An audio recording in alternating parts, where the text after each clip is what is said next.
Young stars continue to shine in the European Under-21 Championship. An old academy graduate could be on his way back to Spurs, and the links to Mbeumo just won't go away. Here are your daily Tottenham news headlines.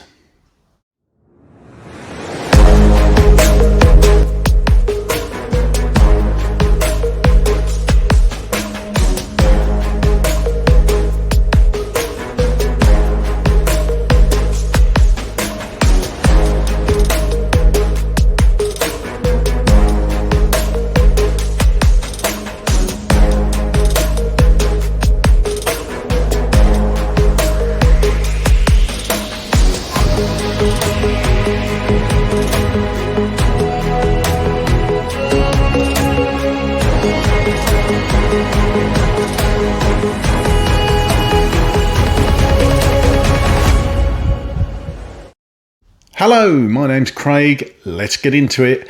Court Offside are reporting that Tottenham are strongly interested in re-signing 28-year-old Kyle Walker-Peters on a free transfer after his departure from Southampton. The versatile fullback, who played every single game for Southampton last season, is also attracting interest from Fulham, West Ham, Crystal Palace and possibly Chelsea. Spurs manager Thomas Frank values his Premier League experience and homegrown status, making him a cost-effective option to strengthen the squad. If signed, Walker-Peters would provide depth and competition for Pedro Porro in the right-back position. Spurs need more club-trained players for their Champions League squad, and Kyle Walker-Peters helps cover that requirement. However, there are many other reports that say Tottenham are preparing a bid to re-sign Sunderland defender Dennis Cirkin. The 23-year-old left Spurs in 2021 and has since become a regular starter for Sunderland. His strong performances played a big role in helping the club earn promotion back to the Premier League. Leeds Live report that Manor Solomon, currently on loan with Leeds, although due to return to Tottenham Hotspur imminently, has offered an optimistic update on his future. Following a standout season, netting 10 goals and delivering 13 assists in the Championship, Solomon helped Leeds secure promotion and the title, even scoring the decisive goal on the final day. While Leeds are keen on sealing a permanent deal, Tottenham have a new manager in Thomas Frank, who plans to evaluate Solomon during pre-season and sees potential in the 25-year-old winger. This upcoming assessment at Spurs will likely determine whether Solomon moves permanently or fights for a spot in North London.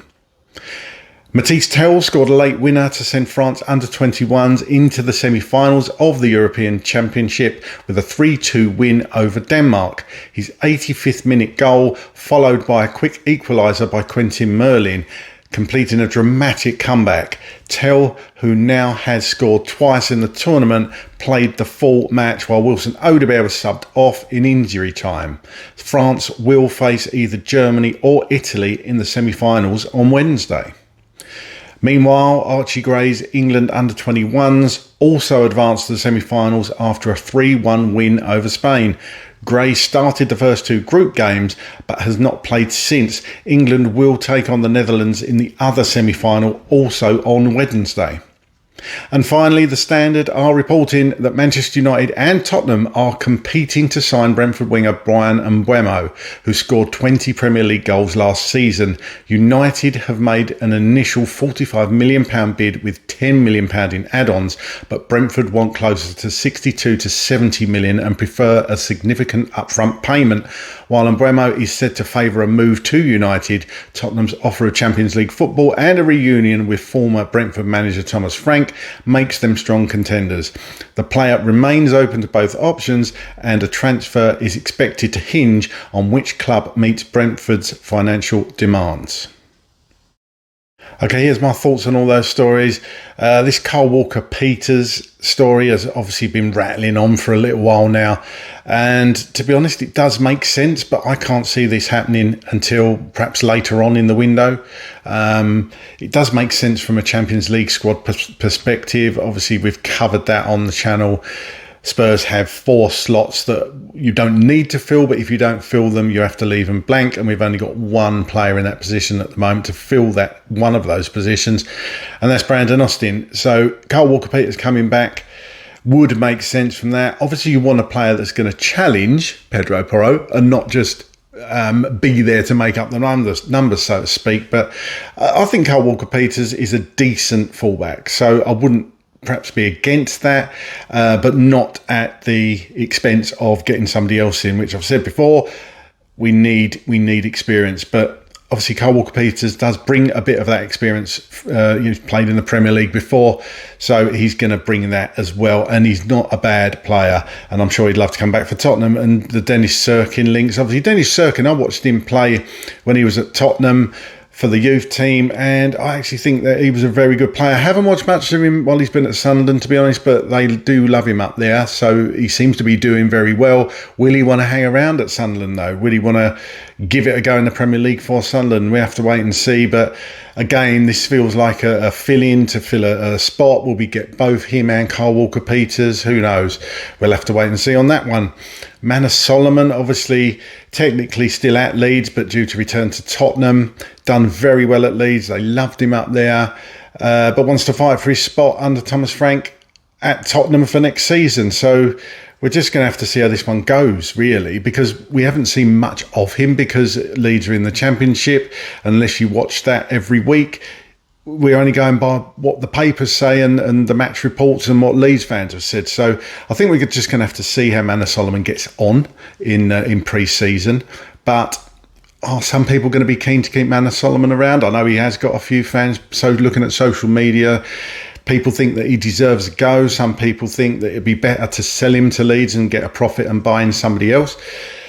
Who knows how that one's going to go? But again, Manor Solomon, he did put in some decent performances before he got injured for Spurs. Obviously been blighted by injury a little bit, if I'm honest, but obviously had a full season at Leeds. So I think we're just going to have to see him in pre-season. And obviously Thomas Frank, anyway, he's the one that's going to make the decision, let's be honest. So if Frank likes what he sees, he expects Manor Solomon to stay around next season. But, you know, I say it again, we need experience to come through the door, and we're not seeing anything at the moment. Mathys, look, it's great to see our youngsters doing well. Mathys scoring a goal. Archie Gray hasn't played much football, sadly, for England. Obviously, as it says there, you know, he's played the first two group matches, but hasn't played since. So hopefully he'll get some minutes in the semi-final, and hopefully the final if England get there. And this last one about Mbeumo, this keeps rattling on, doesn't it? Be interested to see if Manchester United has turned his head fully, or is he keen to come to work under Thomas Frank at Tottenham. For me, and obviously I'm not the player, but if he wants to improve himself and go to a bigger club, obviously Manchester United is a bigger club, but Spurs can offer Champions League football, and he stays in London. So will it be a case of which club offers the most money to Brentford? Who knows? But I, for one, would certainly love to see Mbeumo at Tottenham next season. But as I've said many times, it's not just this one player. If we went and signed Mbeumo and Eze and a couple of others with significant experience, that's putting a statement down. That is actually saying, look, we mean business this year. Are Tottenham going to do it? Are Tottenham going to stump up the money and pay the money and the wages to these players? Or are we just going to get in fill-in players on loan, young stars for the future, which I'm all for, by the way, but it's time now to push forward and get experience, in my opinion. But get down in the comments, let me know. It's a bit slow at the moment with the transfer talk, but let's hope it speeds up over the next few weeks, because we need those players in before pre-season. Get down in the comments, let me know what you think so far and how you're feeling right now as a Tottenham fan. What do we need to do in this transfer window? Come on, you Spurs.